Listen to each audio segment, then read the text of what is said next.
Hello there, folks. The House of Commons Privileges Committee has released a new report accusing 7 Tory MPs and 3 peers of interfering in their investigation into whether Boris Johnson misled the House of Commons. I won't bore you by reading the entire report, but I will show you the most important parts, and there is a link to it in the description of this video. It is not a long report at 14 pages, so don't worry about having to dedicate an entire week to perusing it. So we'll just start by reminding you of the makeup of the committee. So you've got 4 Conservative MPs, Andy Carter, Alberto Costa, Sir Bernard Jenkin and Sir Charles Walker. You've got 2 Labour MPs, Yvonne Favargue, Harriet Harman, who was the chair, and you've got 1 MP from the Scottish National Party, who is Alan Dorrans. We'll pick it up in paragraph 6, where the Speaker comments on March 6th, 2023. Before an urgent question on civil service impartiality, the Speaker reminded the House that the Committee of Privileges had been charged with undertaking the inquiry into Mr. Johnson, and it must be allowed to complete it without interference. It is for the committee to decide how to weigh up the evidence before it, and any attempt to use this urgent question to prejudice proceedings will be out of order and will not be tolerated. So let's just head down to paragraph 14, which refers back to paragraph 6. By his ruling on the 6th of March 2023, the Speaker prevented abuse within the House, but what needs to be addressed is the campaign waged outside Parliament by some members of the House of Commons and the House of Lords to undermine the committee. Those involved used newspapers and radio, and there was extensive use of social media.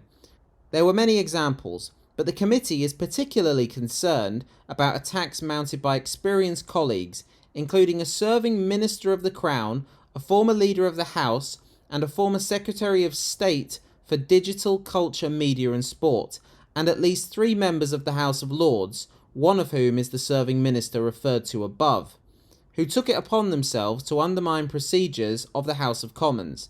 The former and current members of the government we have referred to are Privy Councillors.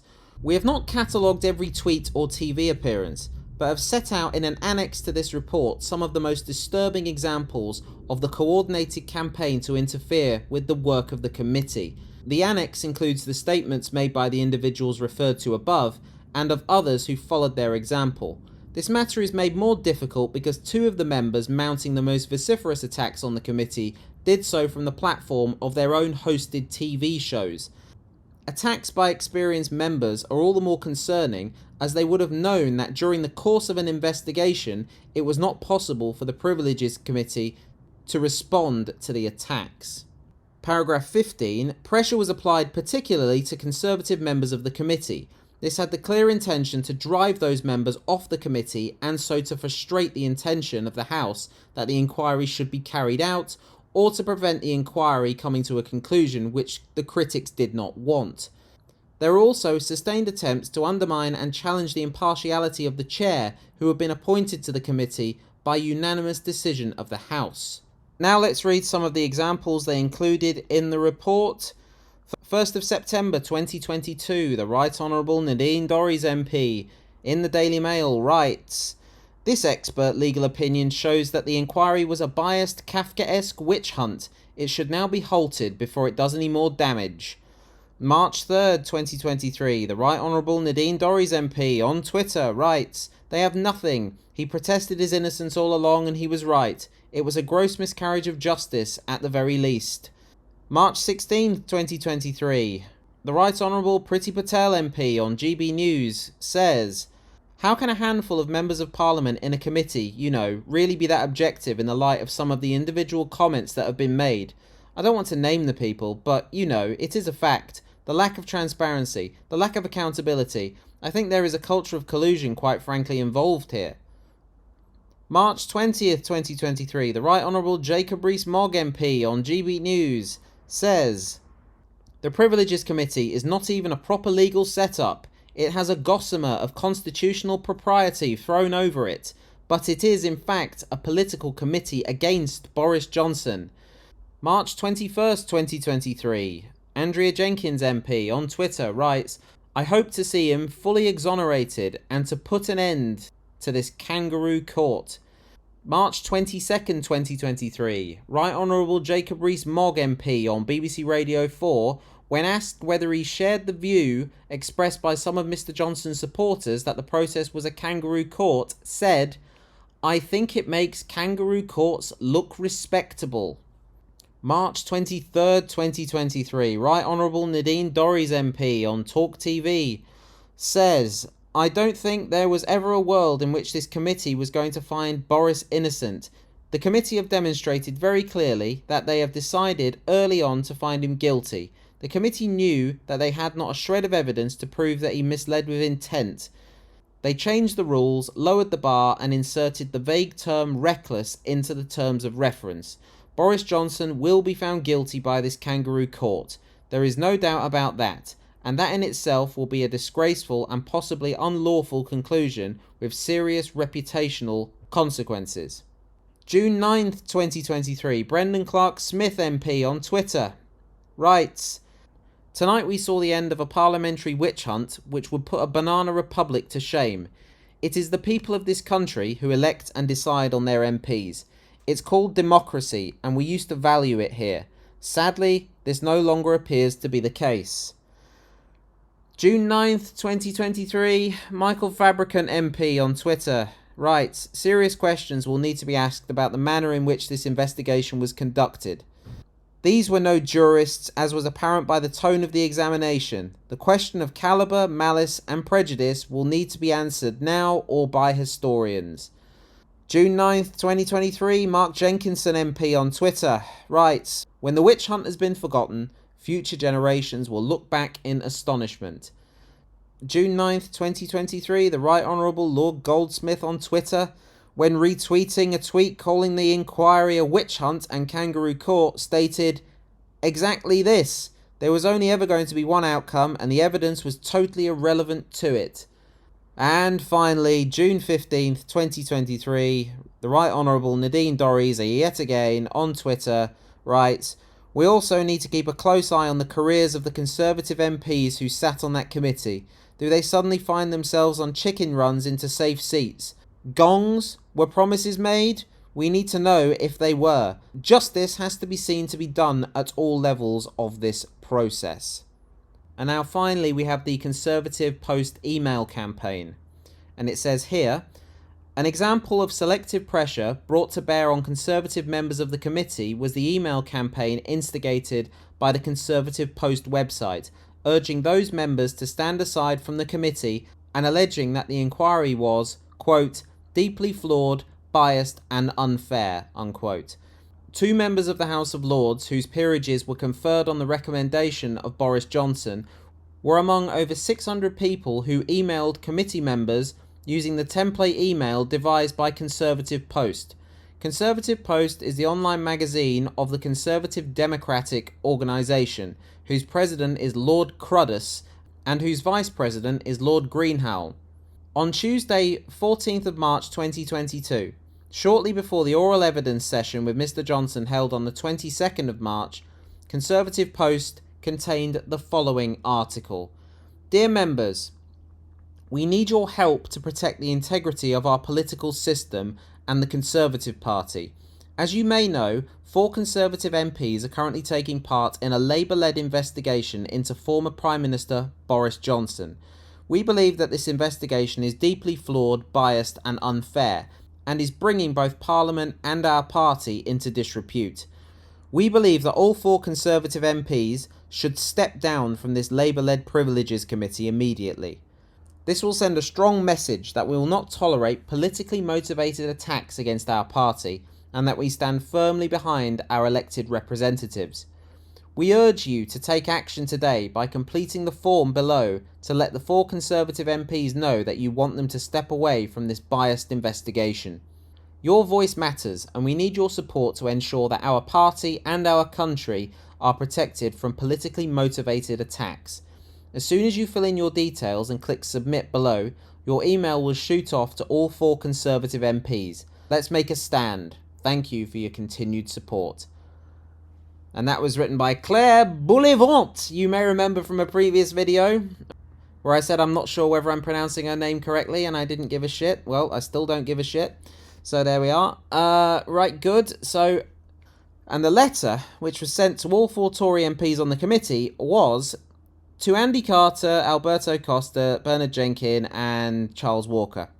We are writing to express our deep concern and disappointment over your participation in the Labour-led investigation into Prime Minister Boris Johnson. As members and supporters of the Conservative Party, we believe that this investigation is deeply flawed, biased and unfair, and is bringing both party and Parliament into disrepute. We believe that this investigation is nothing but a politically motivated attack against our former Prime Minister, and it is not based on facts or evidence. The processes being applied to our parliamentary democracy are reminiscent of a banana republic and are no longer objective or independent. We have witnessed collusion within the civil service and now within the Conservative Parliamentary Party and the office of the Prime Minister to reputationally smear and impugn Boris Johnson. As respectable Conservative MPs, we urge you to stand up for justice and reject this corrosive rot within our politics and party. We have seen the opinion of Lord Panic, and we know the deep regard in which he is held, and that his independence is unimpeachable. We implore you to protect your own integrity by rejecting this committee, including rejecting secret witnesses who say they are bullied, rejecting the biased report of Sue Gray, rejecting the lack of natural justice, and rejecting the change of offence after the event. We know what a lie is, and it is not making a mistake. It is time for you to stand up for democracy, stand up for justice, and protect the integrity of our political system. There must be no show trials in our nation. We urge you to take action and protect your integrity by resigning from this committee immediately. Now, in response to all of this, we've had a few responses already. Lord Cruddas has responded on Twitter, so let's have a look at that. And Lord Cruddas writes, "The Committee of Privileges is a House of Commons committee. It simply does not have the power to sanction people who aren't MPs. The House of Lords is an independent body. Once again, it has embarrassed Parliament by not understanding basic law.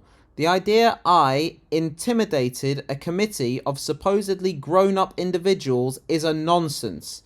Worse, frankly, it is defamatory of me, and I suspect it is yet more snobbery directed at someone from the working class who has succeeded in life from these career politicians. Based on their logic, they are intimidating me and committing contempt of the House of Lords. If they don't want people noticing they are a kangaroo court, then they should hop less." I mean, where do you begin? Where do you begin? And Jacob Rees-Mogg was doorstepped this morning, so should we get his views? Do you have a response? I'm actually going to church because it's the feast of St. Peter and St. Paul and a holy day of obligation, and I would encourage you all to do the same. And then I shall be at the test match, which I'm looking forward to. Thank you so much. Invaluable stuff from Jacob Rees-Mogg there. It's a Thursday and he's going to the test match. Well, isn't that just typical? How does he get the day off? I don't understand. How does he get the day off to go to the bloody test match? Why don't I get the day off to go to the test match? Unbelievable. And the vulgar Brendan Clark-Smith from Bassett Law has also responded. Members of Parliament fulfil an important role in society, and it is absolutely vital they are able to scrutinise and comment on any matters relating to their work. Having fully respected the processes before me, and at no point referring to the committee whilst preparing their previous work, I am shocked and disappointed to be named in this new report. This raises serious questions about free speech in a democratic society, and my colleagues and I will continue to defend those principles going forward." I mean, perhaps unsurprisingly, this is an utterly stupid, contemptuous and pathetic response, completely befitting of the man. His defence appears to be, "Oh, well, I was silent whilst the committee was compiling their report, and it was only after it was released and I disagreed with the outcome I decided to plaster myself all over TV and social media, calling it a witch hunt and a kangaroo court." God, what an idiot. I hope he's duly punished himself, to be honest, but I don't expect him to be. And I said the same thing the other day when the whole thing with Super Tansky and Brendan Clark-Smith kicked off, I said about Brendan Clark-Smith, it's almost like he doesn't realise he's a Member of Parliament. He just thinks he's this loser from Bassett Law still. It's as if he doesn't realise he has to behave better as a Member of Parliament. You can't just be a thug and a hooligan and a gobshite and a moron. You have to think about things a little more. Mark Jenkinson has gone with a curious defence. He writes, on publication of the previous report, I said it had overreached.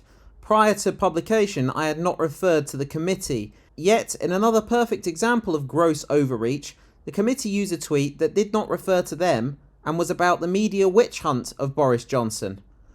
Yeah, alright, okay. Alright, Mark, whatever you say. So let's just refer to this tweet that Mark Jenkinson sent out in March, in which he cunningly quotes somebody else. But, this is from March 4th, 2023. He writes, the end game is to finish Boris Johnson as an electoral threat to Labour on Starmer's behalf in the near term. This is a political show trial with an outrageous level of bias that would make Stalin blush. Just because you're quoting someone else, you're endorsing this quote, you moron. By putting it there, you are endorsing... it goes without saying. But anyway, another imbecile I can't cope with. Cannot wait until Workington votes this guy out as well. Just please, we need a general election tomorrow. And the guy with the stupid hair, Michael Fabry, can't. Just want to make that clear. Don't want anyone thinking I've said anything different. Michael Fabry can't. He says, I stand by my statement. Some of the members of the Privileges Committee treated their witness, Boris Johnson, with contempt by gestures and other actions. Had it been a court of law, the judge would have called them to order. Respect for the committee needs to be earned. I mean, this really is... it wouldn't surprise me if this guy's hair is growing inside his skull as well, and has actually infiltrated his brain. Entirely possible, I feel. Looking at it, it's out of control.